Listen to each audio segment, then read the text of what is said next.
नमस्कार दोस्तों, स्वागत है आपका Vinay Patrika job alert channel पर। तो दोस्तों, आज हम लोग देखने वाले हैं बिहार विशेष विद्यालय अध्यापक पात्रता परीक्षा BSS टेट 2023 के बारे में।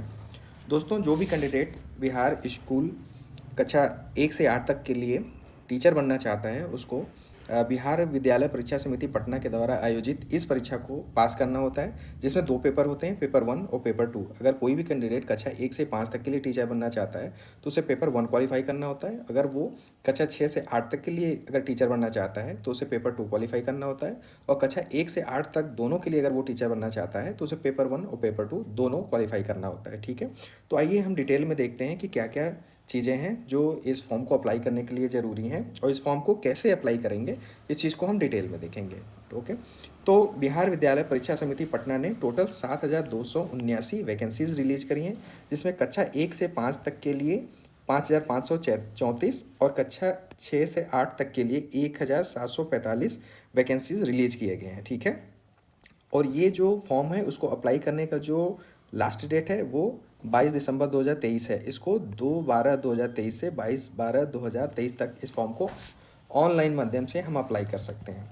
अब आगे हम देखते हैं कि सिलेबस क्या क्या है। आखिर जो भी कैंडिडेट इसको क्वालिफाई करना चाहता है उसको कौन कौन से सब्जेक्ट हैं जिस पे ध्यान देना होगा। तो इसमें मैंने जैसे आपको बताया कि इसमें 2 पेपर होंगे, एक प्रथम पत्र पेपर 1 और द्वितीय पत्र पेपर 2 होगा। प्रथम पत्र कक्षा 1 से 5 तक के लिए होगा और द्वितीय पत्र जो है कक्षा 6 से 8 तक के लिए होगा। और प्रथम एवं द्वितीय पत्र दोनों जो है कक्षा 1 से 8 तक के लिए होगा। यानी अगर आप दोनों पेपर देंगे, दोनों में क्वालिफाई होते हैं, तो कक्षा 1 से 8 तक के लिए आप टीचर बनने के लिए एलिजिबल हो जाएंगे। ठीक है, तो सबसे पहले हम पेपर 1 के बारे में बात करते हैं। जो पेपर 1 है उसमें जो उसका जो सब्जेक्ट है वो है बाल विकास एवं शिक्षा शास्त्र। इसमें 2 भाषा के पेपर होंगे। भाषा 1 जो है वो अनिवार्य है, इसमें हिंदी, उर्दू, बांग्ला में से कोई एक चूज करना पड़ेगा।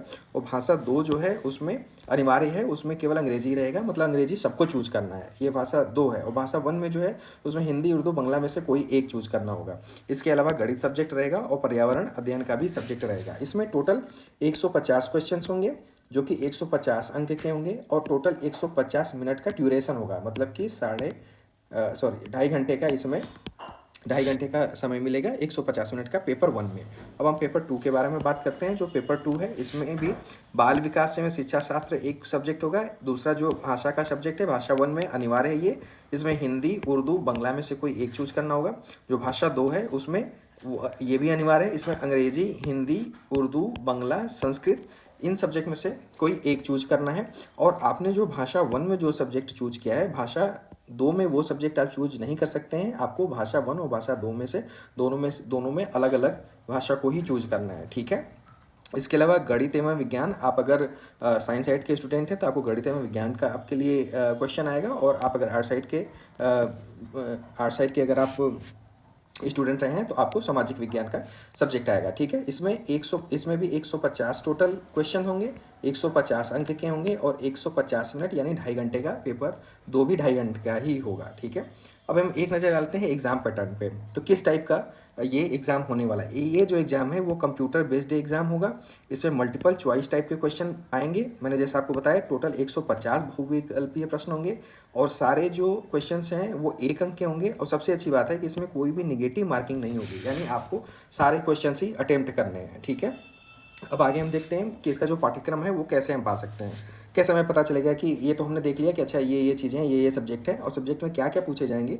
इस चीज़ को जानने के लिए हमें जो आधिकारिक वेबसाइट है www.bsebstate.com, इस पर आप जाइए और वहाँ से पूरा पाठ्यक्रम दे रखा है, वहाँ से आप इसको ईजिली डाउनलोड कर सकते हैं। अब आगे हम देखते हैं कि इसके क्या क्या चीज़ें हैं जो कि हमें जाननी ज़रूरी है कि कौन कौन इसको अप्लाई कर सकता है। तो इसको जो आयु सीमा, पहले हम एज लिमिट देखते हैं। एज लिमिट जो कैलकुलेट करने की जो डेट है वो 1 अगस्त 2023 होगी। इसी को मानक मान करके एज लिमिट निकाला जाएगा। जो न्यूनतम आयु होनी चाहिए वो 18 वर्ष की होनी चाहिए। ये हम दोनों पेपर के लिए बात करें, पेपर 1 और पेपर 2 दोनों के लिए न्यूनतम आयु जो है 18 वर्ष की होनी चाहिए। और जो मैक्सिमम एज जो है वो अगर कोई सामान्य वर्ग का कैंडिडेट है तो उसका मैक्सिमम एज 37 ईयर होना चाहिए। अगर वो पिछड़ा वर्ग, अत्यंत पिछड़ा वर्ग का पुरुष है या फिर पिछड़े वर्ग की महिला या किसी सामान्य कैटेगरी की महिला है तो उसकी जो मैक्सिमम एज 40 होनी चाहिए। ठीक है, मैक्सिमम 40 ही हो सकता है। अनुसूचित जाति एवं अनुसूचित जनजाति का कोई पुरुष हो या कोई महिला हो, दोनों के लिए जो मैक्सिमम एज का कट ऑफ है वो 42 ईयर है। ठीक है, अब हम आगे देखते हैं एजुकेशनल क्वालिफिकेशन। तो पहले हम कक्षा 1 से 5 तक के लिए देखते हैं। कक्षा 1 से 5 तक के लिए जो टीचर एग्ज़ाम देना चाहते हैं उनको कम से कम 50% अंक आना चाहिए उच्चतर माध्यमिक में, और इसके साथ उनके पास डीएलएड की डिग्री होनी चाहिए। कक्षा 1 से 5 के लिए उच्चतर माध्यमिक में कम से कम 50% अंक होना चाहिए और डीएलएड की डिग्री भी उसके पास में होना चाहिए। इसके अलावा अंतर दिव्यांगता क्षेत्र में 6 माह का अध्यापन प्रशिक्षण भी उस कैंडिडेट के पास होना चाहिए, तभी वो कक्षा 1 से 5 के लिए अप्लाई कर सकता है। ठीक है, अब आगे देखते हैं कक्षा 6 से 8 तक के लिए क्या क्या जरूरी चीज़ें हैं। कक्षा 6 से 8 के लिए उसका न्यूनतम अंक जो है वो 50% होना चाहिए उसके स्नातक में, और बीएड की डिग्री होनी चाहिए। मतलब वो बीएड वो स्नातक किया हो और उसमें कम से कम जो मार्क्स हो वो 50% हो, और उसके साथ ही बीएड की डिग्री भी उसके साथ होनी चाहिए। और इसके लिए भी अंतर दिव्यांगता क्षेत्र में 6 माह का अध्यापन परीक्षण होना चाहिए, तभी वो पेपर 2 के लिए अप्लाई कर सकता है। यानी ये जो चीज़ है अंतर दिव्यांगता क्षेत्र में 6 माह का अध्यापन प्रशिक्षण ये पेपर 1 और पेपर 2 दोनों के लिए ज़रूरी है। अब आगे हम देखते हैं, ये जो आप एग्ज़ाम क्वालिफाई करेंगे पेपर 1 और पेपर 2 दोनों आप अगर क्वालिफाई करते हैं या कोई एक क्वालिफाई करते हैं तो दोनों का उत्तीर्णता प्रमाण पत्र आपको दिया जाएगा समिति के द्वारा, और इसकी जो वैलिडिटी है वो लाइफ टाइम होगी। पेपर 1 और पेपर 2 जो भी आप क्वालिफाई करेंगे या दोनों क्वालिफाई करेंगे उसकी जो सर्टिफिकेट आपको मिलेगा उसकी वैलिडिटी जो होगी वो लाइफ टाइम की होगी। ठीक है, हम परीक्षा शुल्क के बारे में देख लेते हैं। अगर सामान्य वर्ग का कैंडिडेट है या फिर आर्थिक रूप से कमजोर सामान्य वर्ग है या पिछड़ा वर्ग है या अत्यंत पिछड़ा वर्ग है, वो पेपर 1 या पेपर 2 दोनों में से किसी एक के लिए अप्लाई करता है तो उसको 960 रुपये देने हैं। अगर वो दोनों के लिए अप्लाई करता है तो उसको 1440 रुपये देने हैं। अगर वो अनुसूचित जाति, अनुसूचित जनजाति या फिर दिव्यांग कैटेगरी का कैंडिडेट है और वो पेपर 1 या पेपर 2 दोनों में से किसी एक के लिए अप्लाई करता है तो उसे 760 रुपये देने हैं। अगर दोनों के लिए अप्लाई करता है तो उसको 1140 रुपये देने हैं।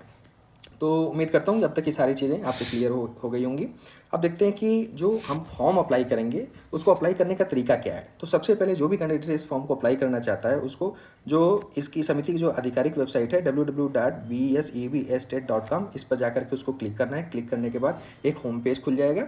अब हम देखते हैं कि आगे इसमें क्या क्या प्रोसेस होता है। तो इसको जो फॉर्म अप्लाई करने के 3 प्रोसेस होंगे। पहले उसको पंजीकरण करना होगा, उसको दूसरे पे उसको फॉर्म अप्लाई करना है, तीसरे पे उसको भुगतान करना है।